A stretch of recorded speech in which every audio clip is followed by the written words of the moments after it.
continues, not just for days, but for weeks, months, years.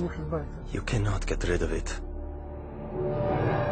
And the other continual feeling is the constant cold.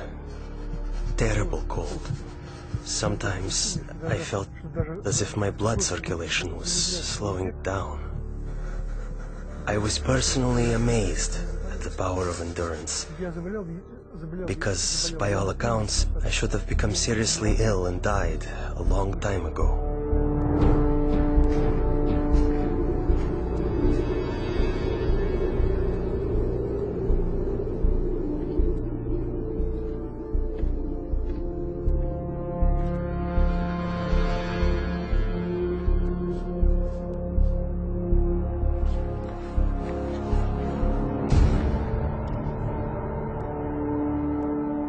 One night, I was thrown into a cell with a broken window. The KGB was determined to do an experiment and freeze me. Later they would say he broke the window in his cell and died of cold. I felt despair. I thought to myself, has God really left me?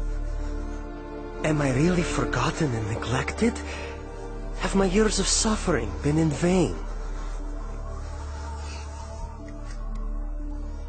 And in my despair, I began to pray. I usually pray silently, but this time I started to appeal to God out loud. God, have you left me?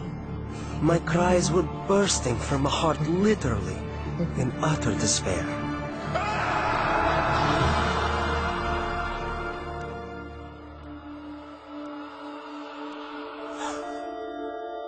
One night I had a dream. In my dream, I was told to pray for Alexander. I had no idea who Alexander was. But I told my church, and we began to pray for him.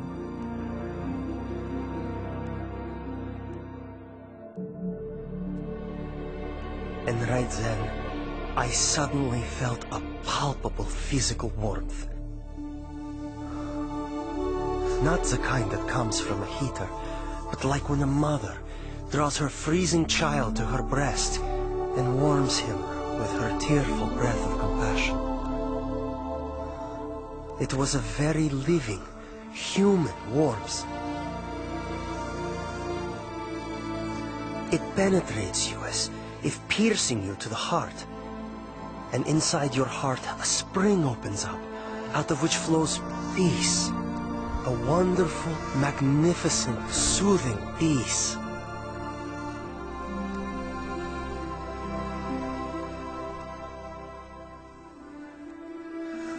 I felt a very loving, brotherly touch. Someone's caring hand touching my shoulder. I actually felt it. And this gesture represented the words, "You are not alone. You are not abandoned. We are with you. We are sharing your suffering." This warmth was the energy God gave me to feel physically the heat of prayer with my own skin, my own being. As if the prayers converted the energy of love into the energy of warmth.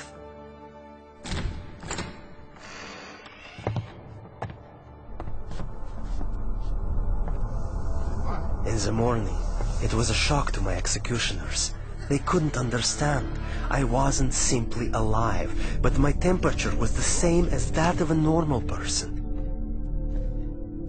I heard the doctor explaining to my executioners in the corridor. This is impossible. We can't explain it. About 6 months later, we received a letter from Open Doors to pray for Alexander. And we finally found out who this Alexander was. We had been praying for 6 months without knowing anything about him. Alexander had started a Christian movement that spread across the Soviet Union. For this crime against the state, he was imprisoned to a labor camp in northern Siberia. the death sentence zone. It so happened that many people began praying for me.